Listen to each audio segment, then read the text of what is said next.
Something strange happens when developers try to make a game for a movie property. It usually turns out terribly, but in some twists, the Mad Max game that was released around Fury Road's debut was actually quite good.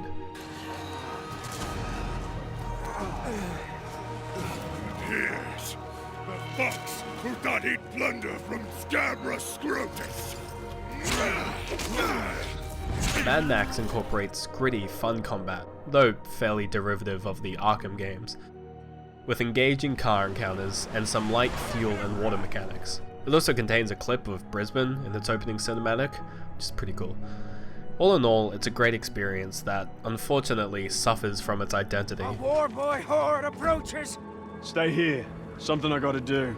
Mad Max Fury Road builds a sparse, barren world.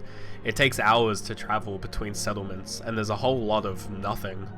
The game, however, is densely populated. Scarecrows, snipers, and a handful of cars can be found in just a 5-minute drive, which contradicts the world. It's difficult to go any distance without being surprised by some small side task, whether it be a roaming group of bandits or a scavenging area. There's clear intentions to make Mad Max feel like a large open world, with large distances between most of the major settlements of the game, and missions with a focus on traversal between these areas. The fuel and water system also implies a level of planning and survival required at the start of the game. This, however, quickly dissipates, as character upgrades and the amount of random shacks and buildings scattered around the map make water and fuel trivial resources to find. After the initial honeymoon period of playing a perfectly okay Mad Max game, I found myself wanting to be involved more in the kinds of things we were shown, or at least implied, in the Mad Max movie. I wanted more survival. Although, having said that, I don't think going full Steam Greenlight survival game mode would have been the right idea. There are even more trends within that genre that would put me off a Mad Max game like that. What I mean, rather, is more a focus on the moment-to-moment action of the game. Have me actually plan large road trips between settlements, relying on my knowledge of my car's fuel mileage to plan routes between smaller communities that I know I can trade for fuel with.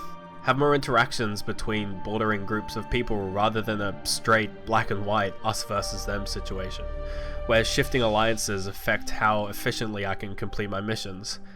Even if scrap was more than just a numbered resource, and actually represented different types of material that it could be applied to when it comes to upgrading your car and gear, something we actually see in the movie, I might add.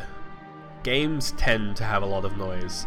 Minigames, tutorials, pop-ups, meters, HUDs, compasses, and so on.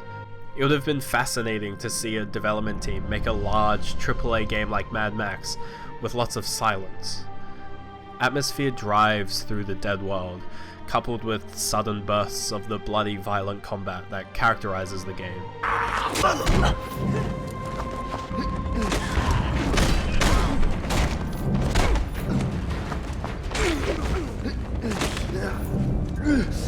This could have made for a gripping experience. What we got was great, but perhaps this title was a missed opportunity to really do something different. My diagnosis: Mad Max is too loud. Did I not tell you? We're already there. On the boundless plains of silence.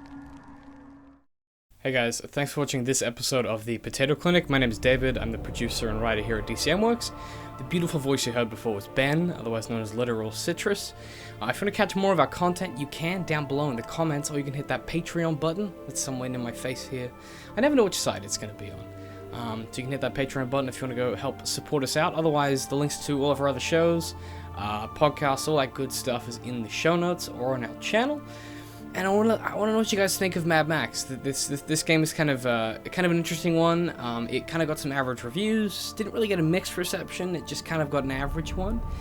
We really enjoyed playing it and capturing the footage for this episode, and going back through and watching old footage really got me back into the game. So let me know what you think in the comments down below, and if there's anything you'd like us to cover, so any topics you think would be great, just drop them in the comments. And that's it from me. So I'll see you guys next time. Henry, having a nice afternoon? Not too bad.